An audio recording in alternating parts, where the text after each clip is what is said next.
Thank you. This is about somebody who's really dear to me, and she's been suffering with a skin condition last 3 years, and just want to know how can I help? Well, that's a tough one, because once something has manifested, it's hard not to notice it. And this whole conversation is about ignoring what is and focusing upon what you prefer until what you prefer is more dominant in your vibration. It has more airtime. It's hard not to believe what you're looking right at. And believing something is continuing the vibration of it, and so it's harder to change. Now, sometimes someone can say, here's this salve, and this salve is really wonderful, and as you put this on this skin condition, it will solve your problem. And here are all of these people that is true for, and so then your belief in this changes your vibration, and when you apply that, then you have a desire and now a changed belief, and now you get the results that you want. But when somebody says to you, you've got something that there is no cure for, or you've got something that is very resistant to any cure, so your belief is that it won't go away, your desire is that it goes away, but your belief is that it won't. Now, it could be that you could get your desire amped up enough that you could override a belief, but that's such a tug of war. That will bring you remedy after remedy that doesn't work, and more frustration. And so this is what we want you to hear from us first. Maybe even tell your friend. You cannot get there from there. Now that sounds terrible. That doesn't sound like something that Abraham would even say. You can't get there from there. But hear us. Vibrationally, you cannot get there from there. You can get the remedy that you want, but vibrationally, if you're looking at what is, and what is causing you to offer a vibration, and you're offering a vibration that is your point of attraction, you've got to offer a different vibration. And then that's the obvious question. How do I offer a different vibration when this is such a big part of my experience? How do I feel prosperous when I can't pay my bills? How do I feel prosperous when they took my car away yesterday? How do I feel in love when my lover left or my lover never came? How do you feel what isn't? This is the big question. We don't know.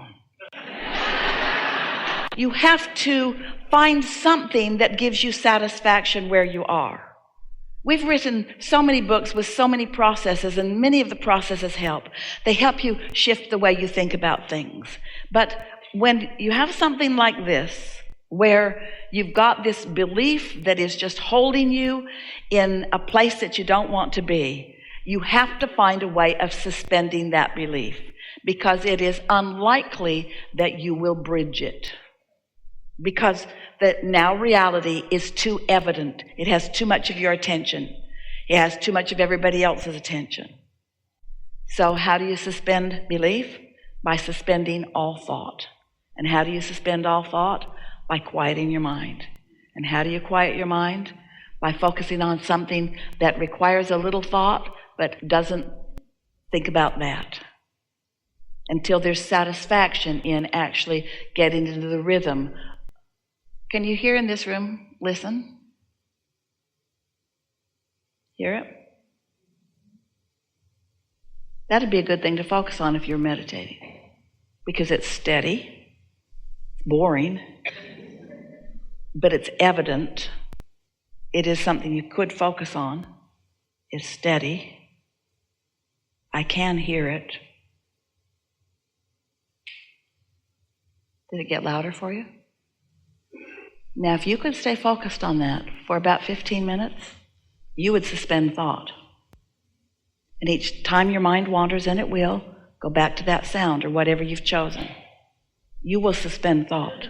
And when you suspend thought, you will change your attraction of that belief. And you will feel different. On the first day, maybe not really different. On the second day, maybe not so different. But by the third or fourth or fifth day, once you achieve that, you have suspended thought, now you're in a place where you're in the receiving mode. And something will occur to you. Something will occur to you. Now you kind of like it, don't you? Don't you sort of want to go to that place where any static is sort of softened where you come into the wholeness of who you are. Now, you're impatient because you want it to be a big thought. So often when you meditate, you're waiting for divine intervention. You're asking for enlightenment. You want the clear path to where I go. I'm going to meditate and I'm going to know what to do and where to go and how to find it. No, you're just going to get ready for that. You're just going to get ready. To be ready. And it won't be long before you'll be moving along, ready to be ready. That won't be on your mind, and something will occur that will lead you right to the results that you want, because there isn't anything that cannot be resolved. There isn't anything that cannot turn to what you want it to be. You just have to trust. We know that's not so easy. That's what faith is in the religious sense. That's what they mean. Have faith in the vortex and a willingness to put yourself in a place where you're receiving, and then just let life come. Let life come and respond. Then meditate, then let life come and respond. Then meditate, then let life come and respond. Then meditate, then let life come and respond. Then meditate, and then let life come and respond. Then meditate, then let life come. Know what you don't want, put something else in the vortex. Now it's better than ever before. Now meditate, then let life come. Then throw something else in the vortex, then meditate. It won't be long before you'll have your hands in this clay.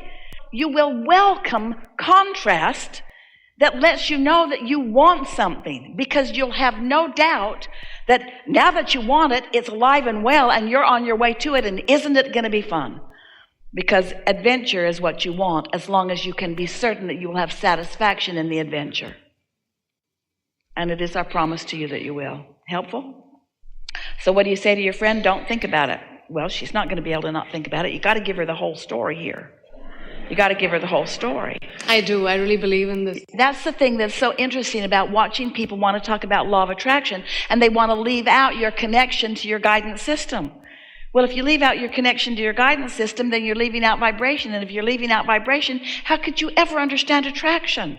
When you set your radio dial for 101, you're not going to hear what's being broadcast on 98.7. In other words, the frequencies have to match up, and this is the way you line up your frequencies. Really good, really good. Yeah? Yeah. Sorry, I'm being a little greedy. I have another question. So I've been in a really good place, and this has really been working, and I've been trying to clear and clean my vibrations and have had a lot of manifestations thanks to that. And so I'm understanding all this a little better. I don't really know how to, I'm lost now. I had a question, but it's gone. So basically, I'm in a good place, and I just want to know, am I on the right track in regards to meeting somebody? The reason that you got lost in the question is because in the middle of it, you realized that you were asking us to be your guidance system instead of realizing that you've got one.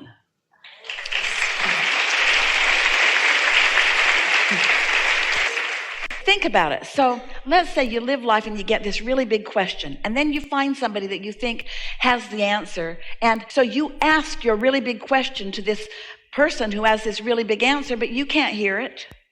And the reason you can't hear the answer to a really big question or the solution to a really big problem is if the problem or the question are dominant, then you're not in the receiving mode of the answer. The vibration of the question and the vibration of the answer are very different frequencies.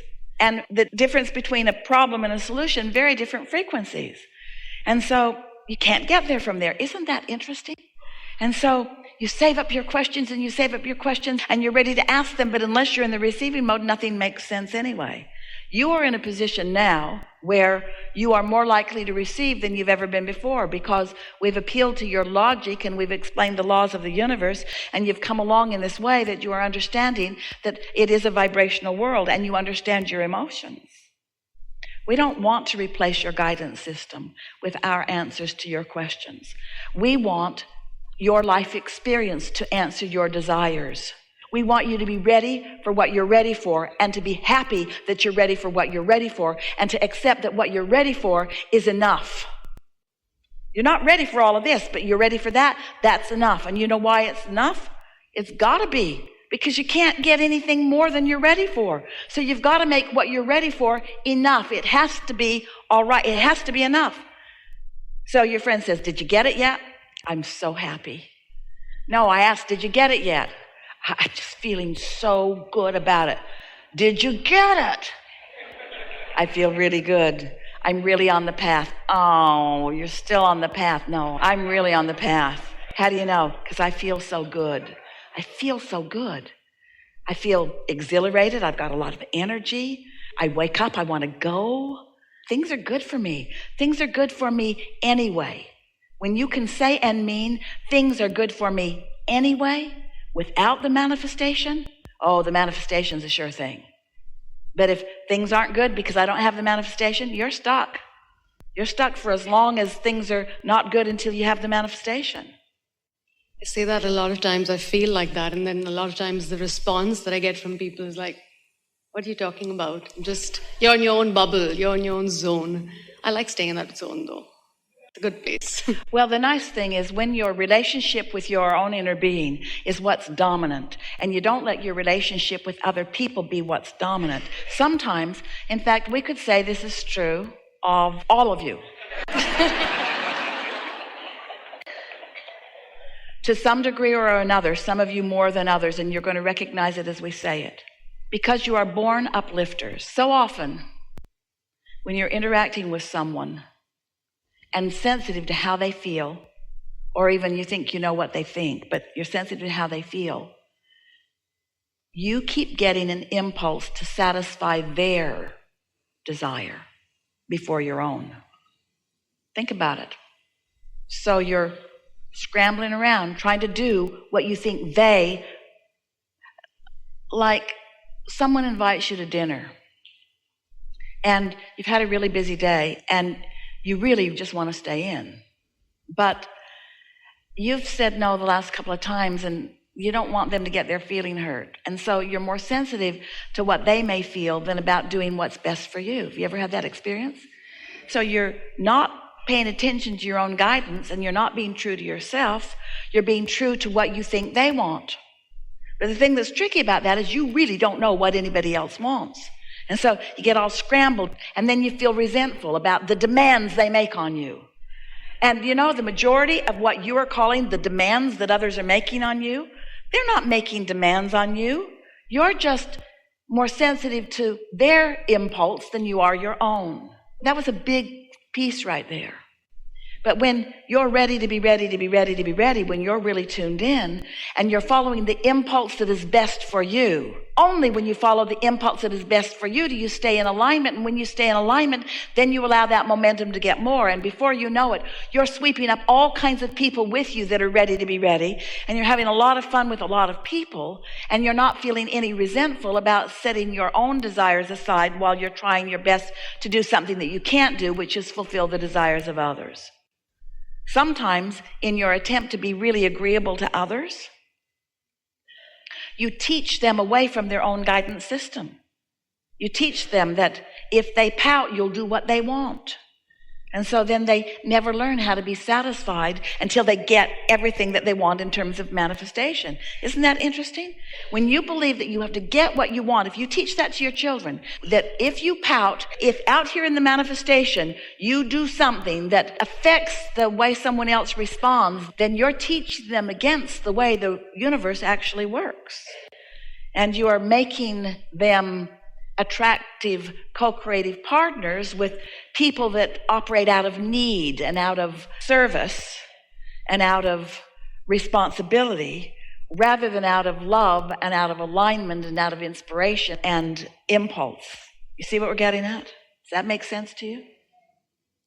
It's so fun, isn't it? Isn't it fun to feel your emotions, and isn't it fun to feel them improve, and isn't it fun to feel a powerful positive emotion, and isn't it delicious to watch what that brings next? You don't quite know it yet, but you will after you meditate a little bit. You'll know. Once you get that first powerful impulse and you watch where it leads, you'll understand the power of a neutral thought as compared to the power of a contradicted thought. You'll feel true leverage come. You'll feel the advantage of a small thought, meaning not much momentum, and a big thought with a lot of momentum. A big thought with a lot of momentum causes a lot of bluster, it causes a lot of movement, it causes a lot of action, and it causes a big mess, and it doesn't get anybody closer to what they want. A small thought with no resistance will become a bigger one and a bigger thought with no resistance, and a bigger one, and a bigger one with no resistance, and a bigger one, until there is a movement of pure positive energy, until amazing things are happening around you. That's just how it works.